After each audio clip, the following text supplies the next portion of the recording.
Vamos a continuar con el diseño de circuitos con Cockroach Clips. En este caso tenemos una batería con un botón de interruptor y un potenciómetro que nos va a variar la intensidad lumínica de esta lámpara de filamento. En este caso hemos incorporado dos medidores. Uno de ellos es un voltímetro y otro el amperímetro. ¿Cuál es la función del voltímetro? Bueno, pues mide la diferencia de potencial entre dos puntos. Siempre se conectan en paralelo. Aquí vemos que el voltaje en este caso es de 9. En el momento que apagamos, como está después del interruptor, el voltaje ahí es 0. Y en este caso también tenemos un amperímetro que sirve para medir la intensidad de corriente eléctrica. En este caso se conectan siempre en serie. Y al tener aquí un potenciómetro vamos a poder ver cómo varía en función de cuál es la posición del potenciómetro. ¿Cómo incluir estos medidores? Desde agregar medidores, seleccionamos uno de ellos, hacemos un clic aquí y podríamos seleccionar las distintas posiciones que quisiéramos. Luego es incorporarlo. Recordar que el voltímetro en paralelo, agregar medidores amperímetro. Este sería en serie, igual hacemos un clic y los tenemos en vertical, en horizontal y cambiando el sentido. En el siguiente ejemplo vamos a seguir trabajando midiendo voltajes. En este primer circuito tenemos batería, un interruptor y un diodo, un LED. Como vemos, el medidor, el voltímetro está colocado en paralelo y cuando le pulsamos, en principio está a 0, cuando le pulsamos nos da el voltaje que en este caso tiene la batería, 9 voltios, y el LED se enciende.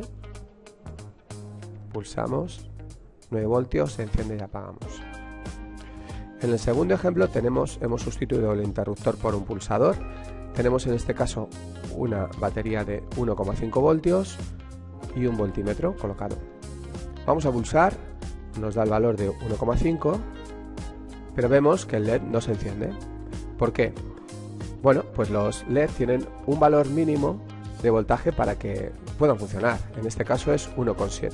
Al tener la batería 1,5 voltios, evidentemente no se encenderá. ¿Cómo solucionamos esto? Vamos a ver el tercer ejemplo. Aquí tenemos el interruptor y tenemos dos baterías de 1,5 voltios. Al colocarlas en serie, es decir, negativo con positivo, vamos a conseguir sumar los voltajes, es decir, 1,5 más 1,5 ya tendríamos 3 y con esto sería suficiente para poder encender el LED. Vamos a comprobarlo, encendemos, da un valor de 3 y al ser superior a 1,7 el LED ya puede funcionar. En el siguiente ejemplo vamos a aprender cómo utilizar dos interruptores conmutados. Vamos a hacer un ejemplo doméstico. Tenemos un pasillo, el pasillo de nuestra casa con una serie de luces y tenemos un interruptor al principio y otro al final del pasillo. Queremos que los dos funcionen, que los dos puedan encender y apagar las luces cuando queramos. ¿Cómo sería la estructura del circuito? Bueno, pues el terminal positivo lo que vamos a hacer es lo vamos a conectar al terminal medio del primer interruptor. Y el terminal negativo lo que va a hacer es seguir este recorrido conectando en serie las dos lámparas. Volvemos hasta que conectamos aquí con el terminal intermedio. Posteriormente conectamos este terminal de un interruptor con este y este con este. Con esto ya conseguimos que nuestro circuito funcione siempre. En este ejemplo vamos a aprender cuáles son los tipos de conexiones entre las baterías. El primer ejemplo que vemos aquí son baterías en series. Aquí vemos un ejemplo de tres baterías de 1,5 que al estar conectadas en serie lo que hacemos es ampliar el voltaje.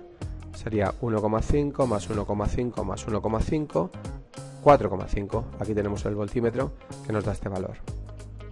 Otro ejemplo, dos baterías de 1,5 conectadas en serie, 1,5 más 1,5, 3 voltios. Estamos aumentando el voltaje. En cambio, si las conectamos en paralelo, lo que vamos a tener es siempre el mismo voltaje, pero ampliamos los amperios, es decir, la capacidad. En este caso tenemos tres baterías conectadas en paralelo y como veis, el voltaje sigue siendo el mismo. Y aquí tenemos otro ejemplo con una lámpara de filamento Dos baterías de 1,5 conectadas en paralelo dan 1,5.